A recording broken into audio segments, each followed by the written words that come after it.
पिछले कुछ हफ्तों में महाकुंभ ने करोड़ों लोगों को अपनी ओर आकर्षित किया। इसे दुनिया की लार्जेस्ट ह्यूमन गैदरिंग कंसिडर किया जाता है। सरकारी डेटा की माने तो 50 करोड़ से ज्यादा देशवासी दोस्तों यहाँ पूरे पर के पूरे सोशल मीडिया पर एक चीज का हंगामा मचा हुआ है कि महाकुंभ में गंगा का पानी साफ था या नहीं। अब जिन लोगों ने डुबकियां लगाई, क्या उनके सारे पाप धुले या नहीं धुले, या डुबकी लगाने वालों के साथ साथ जिन लोगों को डुबकी लगाने का मौका नहीं मिला, वो इन बातों को किस तरीके से देखते हैं। दरअसल दोस्तों, जितने भी राजनेता हैं, पक्ष वाले या विपक्ष वाले, वो अलग अलग तरीके से इस पूरे की पूरी व्यवस्था को देख रहे हैं। एक बात तो माननी पड़ेगी दोस्तों कि पूरे विश्व में जिस तरीके का ये एक समागम हुआ, जिस तरीके का यहाँ पर एक क्राउड गैदर हुआ, जिस तरीके की आस्था लोगों ने दिखाई, ये अभूतपूर्व है।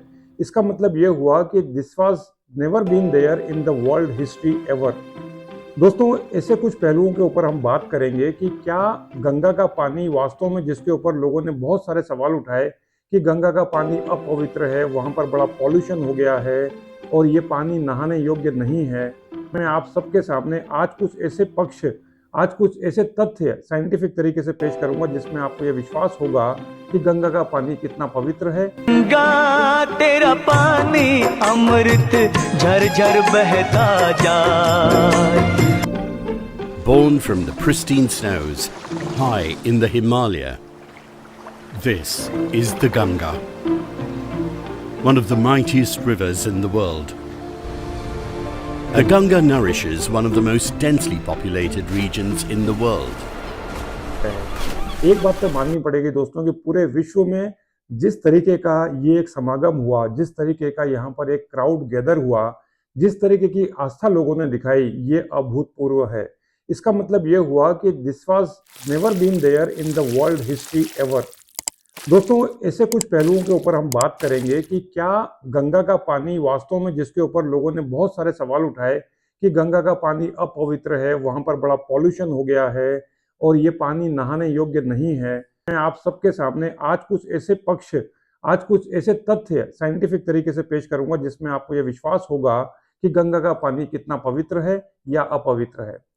दोस्तों भारत एक ऐसी भूमि है जहां पर, जो कि ऋषियों की भूमि है, संतों की भूमि है, जो ऐसे महात्माओं की भूमि है, जहां पर दोस्तों हमारा जो इतिहास है वो हमको ये सोचने पर मजबूर करता है कि क्या ऐसा था जिसके कारण से कि हमारे पूर्वजों ने, हमारे ऋषियों ने, हमारे मुनियों ने गंगा को माता का दर्जा दिया या गंगा को माँ के समान माना है।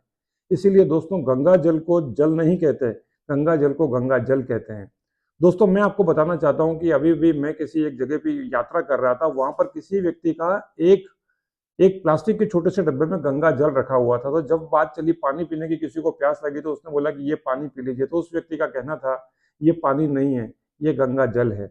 दोस्तों क्यों ऐसा कहा जाता है, क्यों ऐसा हमारे ऋषि मुनि या पुराने लोग, जो बुजुर्ग लोग घर में गंगा का पानी रखते थे। भारत में दोस्तों अगर इस परंपरा को अगर आप देखें तो जब बच्चे का जन्म होता है तब उसके मुंह में गंगा जल दिया जाता है, या जब किसी की मृत्यु होने वाली होती है, व्यक्ति अपने जीवन के अंतिम क्षणों में होता है, अंतिम सांसें गिन रहा होता है, उस समय में भी हम गंगा जल देते हैं। तो दोस्तों ऐसा क्या है गंगा जल में जो गंगा जल को इतना पवित्र बनाता है, जिसके कारण गंगा माँ के रूप में पूजी जाती है और जहां जहां भी गंगा बहती है उस स्थान को दोस्तों पवित्र माना जाता है। और अगर आप देखें कि जब गंगा हिमालय पर्वत से निकलती हो और जब समुद्र में बहती है, यही गंगा दोस्तों, जो कि उत्तर भारत में गंगा के रूप में होती है, दक्षिण में गोदावरी के रूप में पूजी जाती है, और इसके पानी में जरूर ऐसा कुछ है जो इसको अलग बनाता है। दोस्तों क्या प्रयागराज में या महाकुंभ में जो संगम है उसका कितना महत्व है और किस तरीके से भारत के लोग इसको देखते हैं, सदियों पुराने लोग इसको देखते हैं, तो महात्माओं ने इसको अलग तरीके की संज्ञा दी है और इसका महत्व जाना है, इसके बारे में हम आज बात करेंगे। दोस्तों ये वो गंगा है जब भागीरथी जो उसको लेकर के आए थे, जो इसका प्रवाह इतना तीव्र था कि अगर वो धरती पर सीधे आती तो दोस्तों हो सकता है कि ये सीधे पाताल में जाती और धरती में इतना बड़ा गहरा गड्ढा हो जाता कि सारे के सारे लोग शायद पाताल में समा जाते। दोस्तों इसीलिए कहते हैं कि गंगाधर, जिसको कि भगवान शिव या भगवान शंकर ने अपनी जटाओं में लिया और उसके बाद में उसके प्रवाह को संभाले रखा, और इस तरीके से ताकि हम मनुष्य लोग जो पृथ्वी पर रहते हैं, जो इस मृत्यु लोक पर रहते हैं, जो इस जगह पर रहते हैं, उसको उसका रसास्वादन कर पाएं गंगा जल का, दोस्तों उसकी महिमा को, उसको हम लोग उसका लाभ उठा पाएं। दोस्तों गंगा जल क्यों इंपॉर्टेंट है और गंगा जल का साइंटिफिक एस्पेक्ट क्या है, इसके बारे में हम आज के वीडियो में बड़े विस्तार से डिस्कशन करेंगे। गंगा जल को माता के समान या माता के तुल्य माना गया है, उसका कारण क्या है? चलिए दोस्तों, ये तो अभी तक हम बात कर रहे थे, आस्था की बात कर रहे थे, लेकिन हमारे ऋषि मुनियों ने गंगा में ऐसा क्या देखा या किस तरीके से उनको पता लगा कि गंगा बाकी नदियों के पानी से बिल्कुल भिन्न है या अलग है, जो गंगा के पानी को बाकी नदियों से बिल्कुल डिफरेंशिएट करता है और अलग बनाता है। दोस्तों, जानते हैं उसका क्या कारण है? चलिए इसके बारे में हम अब दोस्तों विज्ञान की बात करते हैं। दोस्तों, जिस तरीके से आप देखते हैं कि आप सामान्य पानी को घर में रखते हैं, किसी बर्तन में, किसी बॉटल में रखते हैं, तो एक समय के बाद दोस्तों उस पानी में कीड़े पड़ने लगते हैं, उसमें माइक्रो ऑर्गेनिज्म आने लगते हैं, बैक्टीरिया, वायरस या माइकोप्लाज्मा या इस तरीके के जो छोटे छोटे जीवाणु या विषाणु होते हैं वो पनपने लगते हैं। लेकिन दोस्तों, क्या आप जानते हैं कि गंगा के पानी को आप एक दिन रखिए, एक सप्ताह रखिए, एक महीना रखिए, एक साल रखिए या एक दशक रखिए या एक 100 साल तक रखिए, दोस्तों गंगा के पानी में कभी कीड़े नहीं पड़ते। गंगा के पानी में कभी आपको जीवाणु या विषाणु, बैक्टीरिया, वायरस आपको नहीं मिलेंगे। उसका कारण क्या है? दोस्तों, विज्ञान में कहा गया है कि जो बैक्टीरिया होते हैं या जो जीवाणु होते हैं, उनको मारने के लिए भी एक प्रकार के बैक्टीरिया होते हैं, उनको बोलते हैं माइक्रोफेज। दोस्तों, बैक्टीरियोफेज या माइक्रोफेज, ये इस तरीके का एक नाम दिया गया है। ये वो होते हैं जो कि ऐसे बैक्टीरिया को खाते हैं या मारते हैं जो पानी को खराब करते हैं या प्रदूषित करते हैं। अब दोस्तों, यदि आप देखें संगम पर क्या हुआ, संगम पर दोस्तों कहा जाता है कि गंगा, यमुना और सरस्वती तीनों का संगम होता है और वहां पर जब अमृत पड़ता है तो दोस्तों वहां पर महाकुंभ होता है, और जो कि हमारे यहाँ पर बाकी लोगों ने प्रयागराज में सबने डुबकी लगाई। दोस्तों, अगर आपने वहां पर देखा है तो दोस्तों यमुना, जो कि एक बहुत ही शांत नदी है, वो जब गंगा के पास जाकर के मिलती है, जहां नीचे के दोस्तों कहा जाता है कि सरस्वती भी होती हैं, जो दिखाई नहीं देती, जो विलुप्त हो चुकी हैं लगभग, वहां पर दोस्तों जो गंगा का प्रवाह है, जो फ्लो है दोस्तों, वो इतना अविरल है, जो इतना तीव्र है, वहां पर दोस्तों अगर आप देखें तो आप वहां खड़े नहीं हो सकते। तो दोस्तों गंगा के जल में ऐसा क्या है? गंगा के जल में दोस्तों बैक्टीरियोफेज है। अब ये बैक्टीरियोफेज दोस्तों होता क्या है? बैक्टीरियोफेज को, अगर इस शब्द को हम दो अलग अलग तरीके से देखें तो उसको बोलते हैं बैक्टीरिया प्लस फेज। अब फेज का मतलब क्या होता है? फेज का मतलब ये होता है कि ऐसे जीवाणु या ऐसे दोस्तों जो छोटे छोटे माइक्रो ऑर्गेनिज्म जो कि बैक्टीरिया को किल करते हैं, वो गंगा के जल में पाए जाते हैं। और यही कारण है गंगा का जल दोस्तों अमृत के तुल्य माना जाता है। यही कारण है दोस्तों, और इस बात का प्रतीक, इस बात को हमारे ऋषियों, मुनियों और सदियों से हमारे पूर्वजों ने, हमारे बुजुर्गों ने इसको जाना है, और इसीलिए दोस्तों गंगा का जल सबसे ज्यादा पवित्र जल माना जाता है, और इसीलिए हम गंगा को माँ के समतुल्य मानते हैं और माँ के समान इसकी पूजा होती है। दोस्तों, अगर आप देखें, गंगा जहां जहां बहती है हमारे देश में, वहां पर तीर्थ स्थल बने हुए हैं, और दोस्तों वहां पर ऐसा माना जाता है कि वहां पर आपको सामान्यतः अगर देखा जाए तो भगवान शिव के जितने भी शिवलिंग हैं, जितने भी मंदिर हैं दोस्तों, वो वहां पर हैं। क्यों?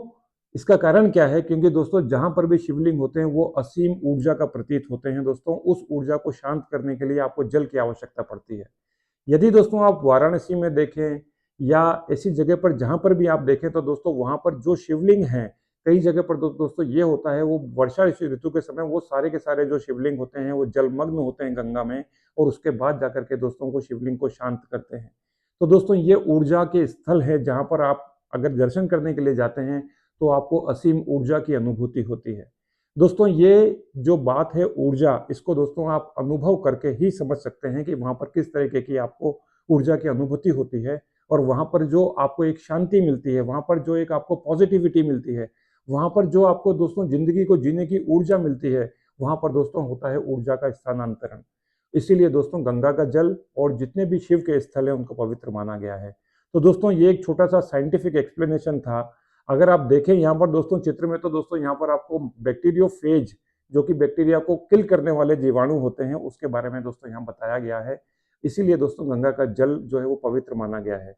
तो दोस्तों अब ऐसे सारे वीडियो जो आप देखते हैं सोशल मीडिया पे, जो ये बार बार इस बात की आकर के आपको उलाहना देते हैं कि गंगा का जल अपवित्र हो गया, दूषित हो गया, तो दोस्तों मैं आपको बताना चाहता हूँ कि गंगा का जल कभी भी अपवित्र या दूषित हो ही नहीं सकता, क्योंकि उसमें बैक्टीरियोफेज पाए जाते हैं, और यही वो बैक्टीरियोफेज वो होते हैं जो हमको बाकी जीवाणु या विषाणुओं से हमारी रक्षा करते हैं।